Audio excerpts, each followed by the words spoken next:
Au nom du Père et du Fils et du Saint-Esprit, ainsi soit-il. Voici plusieurs entretiens où j'ai parlé de ce grand mal, de cette souffrance, de cette mort de l'âme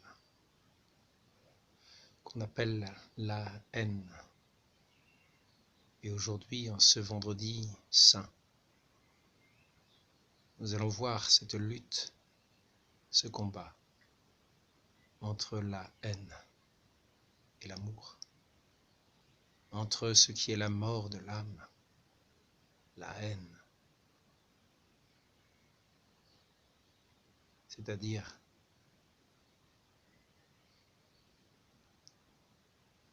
ce combat de l'origine de notre humanité qui a été attaquée par la haine de Satan.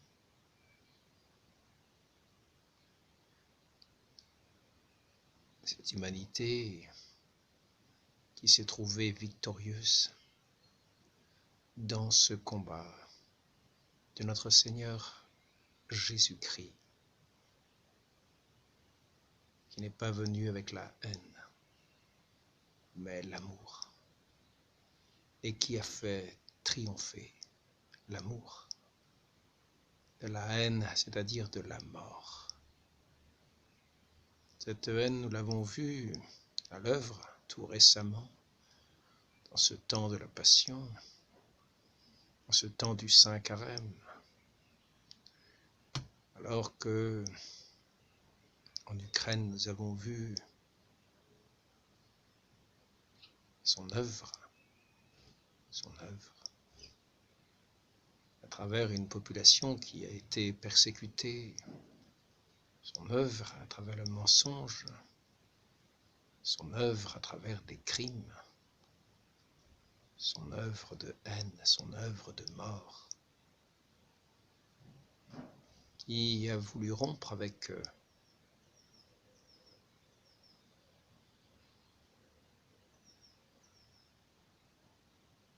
des frères, des anciens frères, presque de sang,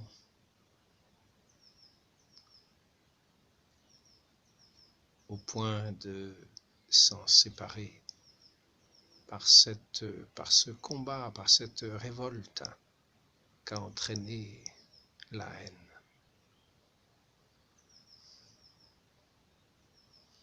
Aujourd'hui, dans ce saint jour,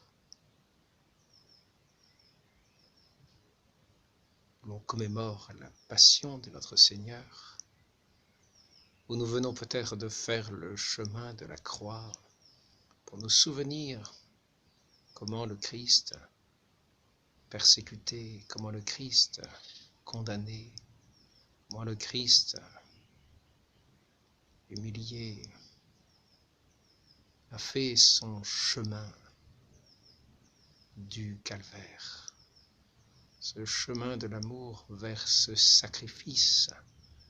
de lui-même, ce don de lui-même, cette offrande pure de lui-même dans les mains de celui qui est d'amour, Dieu le Père, et qui attend les bras ouverts à travers son Fils, tous ses enfants dispersés par la haine et la mort. Ainsi nous avons vu notre Seigneur condamné à mort, celui qui est la vie, celui qui est la lumière du monde, celui qui est la vérité, la parole de vérité, cette parole éternelle du Père, celui qui est la vie des hommes, celui qui est l'amour qui triomphe du monde, être condamné par les royaumes de la terre et qui prétendent diriger en son nom sous la sainte loi de Dieu et qui ont condamné le Fils unique de Dieu,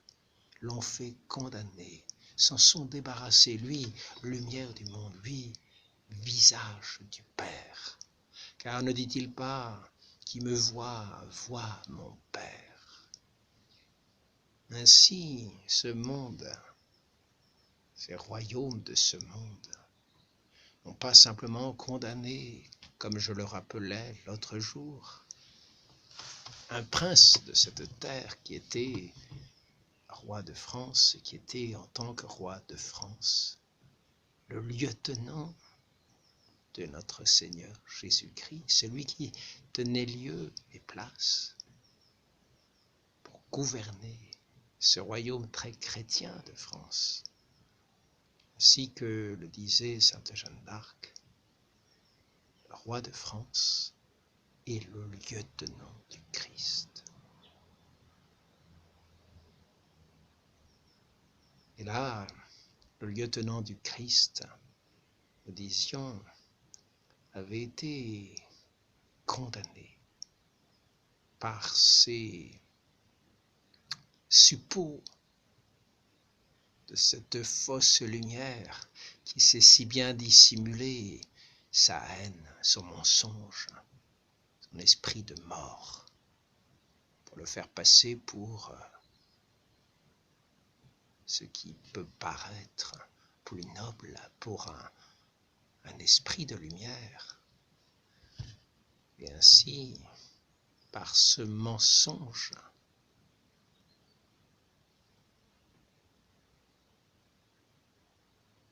ce qui était sous l'influence diabolique, dont on a pu voir les œuvres tout au long de cette révolution qui était comme si les enfers avaient été ouverts et comme si on avait vu des démons d'enfer sortir des bouches, de ces bouches infernales du centre de la terre, pour porter partout la mort, pour porter partout le fer, pour porter partout le feu, pour porter partout l'injure, pour porter partout le mensonge, par ces troupes de ce qu'on appelait révolutionnaires ou ces troupes de la première République qui n'ont pas hésité à conduire en exil jusqu'à sa mort le pape Pie VI, jusqu'à piller Rome, jusqu'à piller le Vatican et à transporter son hôte, le chef de l'Église, le vicaire du Christ, ce vieillard, dans des conditions de transport terribles, par des gens qui savaient si bien le mépriser, même si certains montraient quelques marques de respect. Ainsi, ce n'est pas seulement le lieutenant du Christ, le roi de France, qui a été condamné, à qui on a coupé la tête pour se débarrasser du principe divin qui régissait les sociétés. Mais en ce saint jour, c'est en celui qui est purement la lumière du monde. C'est celui qui accomplissait des œuvres, ces œuvres miraculeuses, multiples, auprès de ce peuple qui était là comme une brebis perdue, régie par une main de fer de ces scribes, de ces pharisiens, qui vivaient de la loi pour en tirer profit, qui se moquaient du Christ, qui montraient un si grand désintérêt des choses de l'argent. Ce n'est pas seulement le lieutenant du Christ qui a été condamné, ce n'est pas simplement celui qui tenait place, mais le Christ lui-même, en ce saint jour, celui qui est la lumière du monde, celui qui est la parole de la vérité, le Verbe de Dieu, en ce saint jour, a été condamné par ce monde qui veut vivre sans Dieu et faire sa loi. Le principe de la vie, de l'amour, de la gloire de Dieu, de la vérité révélée au grand jour, de celui qui est la douceur même, la bonté qui émanait de ses regards, de ses paroles, de tous ses gestes, dans cette grâce qui transparaissait à travers tout son être. Quand il s'adressait aux enfants, quand il s'adressait aux plus pauvres, aux malades. Et ce monde a condamné celui même qui est la lumière du monde. Ce Dieu qui s'est incarné pour être parmi les hommes, l'Emmanuel. Et il a été condamné de la manière la plus infamante devant tout le peuple, afin que tout le peuple adhère à cette condamnation, de faire adhérer le peuple à cette condamnation, de lui faire participer aux huées, de lui faire participer aux injures, aux crachats, aux coups, aux soufflets, afin que ce peuple renonce pour toujours à son Dieu, à renoncer au Christ, à celui au travers dont on le regarde, au travers lequel l'on considère le Père lui-même. Quand on fait participer un peuple tout entier au rejet de Dieu, au rejet du Fils de Dieu,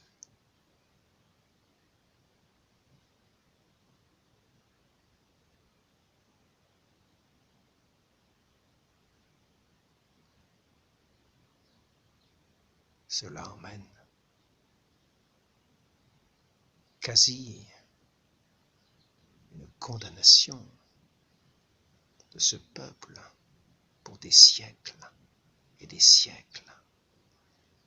Et c'est ce que nous avons vu, le rejet de son Dieu, qui aurait pu être accueilli comme le Sauveur. Le rejet de son Dieu se perpétue de génération en génération par ce peuple qui était le sien. Le Christ est venu chez les siens, et les siens ne l'ont pas reçu. Non seulement ils ne l'ont pas reçu, mais ils ont travaillé à ce que tous les peuples de la terre le rejettent comme eux-mêmes l'ont rejeté.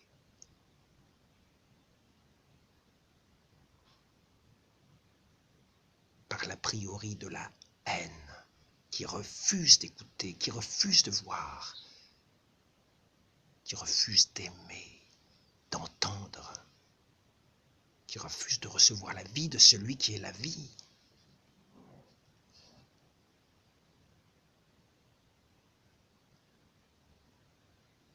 Ainsi, condamnant le Christ publiquement devant le peuple,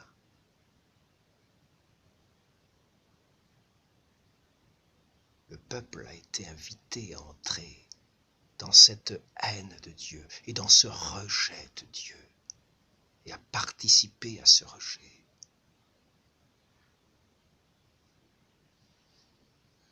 Et c'est ce que nous voyons quand nous jetons l'anathème sur tout un peuple, comme en ce moment sur le peuple russe, l'Occident qui s'efforce de faire haïr le monde entier.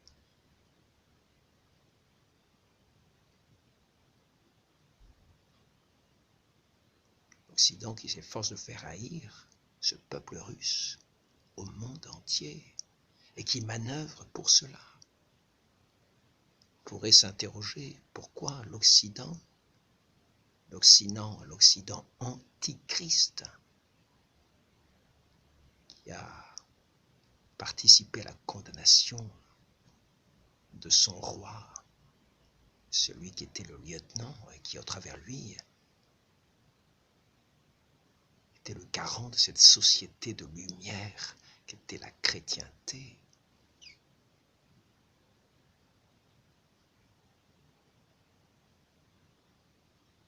Les acteurs de cette révolution sont là aujourd'hui, les mêmes qui chaque année vont fêter leur révolution dans les différents pays et qui aujourd'hui s'attaquent à faire haïr ce peuple russe parce que ce peuple russe est sorti de sa révolution et que ce peuple russe a voulu renouer avec celui qui est la vie, même si leur tradition religieuse est entachée de certaines erreurs, en particulier au sujet de la papauté, que le Christ lui-même a établi, a fondé pour son unité. Nous avons bien vu que ce peuple, que l'on appelle orthodoxe, a été bien près de renouer avec l'Église, en particulier le Concile de Florence, où tous les évêques orthodoxes étaient représentés à ce concile, et où il y avait eu un accord avec l'Église en Occident. Ce sont des manœuvres politiques qui ont fait qu'il y a eu finalement un rejet de cet accord qui avait été fait. Et après ça, nous avons vu les invasions de l'islam sur ces terres de l'Orient. On fait chuter l'empire byzantin, cet empire qui était chrétien. Et aujourd'hui, la Russie a renoncé à la haine de Satan, bâti des églises, retrouve la foi, cette foi altérée, mais qui s'approche, qui a les sacrements de notre Seigneur Jésus-Christ, qui porte les sacrements de notre Seigneur Jésus-Christ. Et cela suffit au déchaînement de la haine de tout l'Occident. Il est à remarquer que cette haine, c'est la haine de l'Occident, et non pas du monde entier, car vous verrez que d'autres pays à travers le monde ne comptent pas rompre de cette même façon, car ils ne sont pas attirés de la même manière à ce rejet du Christ qu'ont eu les Occidentaux depuis leurs diverses révolutions. Eux qui étaient éclairés par tous les ennemis du Christ depuis l'origine, c'est-à-dire enténébrés.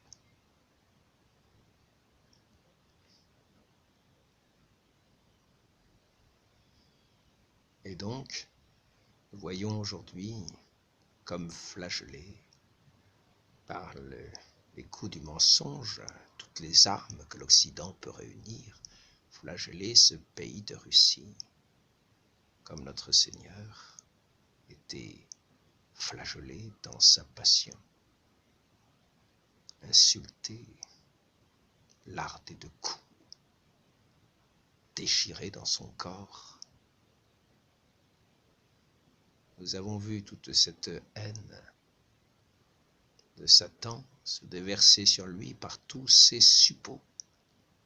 ce monde qui a renoncé à son Dieu et qui compte bien ne pas voir revenir ce divin règne, qui autant qu'il le peut, dès qu'il voit poindre une lumière, s'acharne sur celui qui dans ce chemin de croix de tous les chrétiens semble se relever ici ou là, et nous voyons ses campagnes de mensonges, ses coups de pied pour le faire chuter de nouveau, ces fouets qui retentissent, qui claquent sur ses épaules, qui claquent sur cette chair si fragile, pour la déchirer et pour la conduire au lieu de son supplice, et à travers lui, le lieu de sa condamnation et de sa mort, dont on espère qu'il ne se relèvera pas. Mais c'est mal connaître l'amour, car le Christ nous l'a enseigné. L'amour est plus fort que la mort. Et tous ces coups reçus dans l'amour sont pour la gloire et le triomphe de Dieu et la perte de Satan et de tous ses suppôts. Ceux qui se tourneront vers lui, il sera élevé de terre. Et confesseront son nom, seront sauvés. Et ce jour va venir, ce jour où l'amour à nouveau va se relever, va être élevé, comme dans une ascension après une résurrection glorieuse.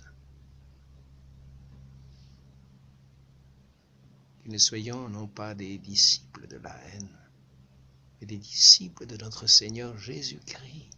dans son chemin de croix, toujours dans la douceur, dans sa paix véritable, qui est la paix avec son Dieu, l'offrande de soi-même à son Dieu, dans cette obéissance si sainte, qui est une grâce que Dieu donne à chacun, dans la confession du nom de son Fils.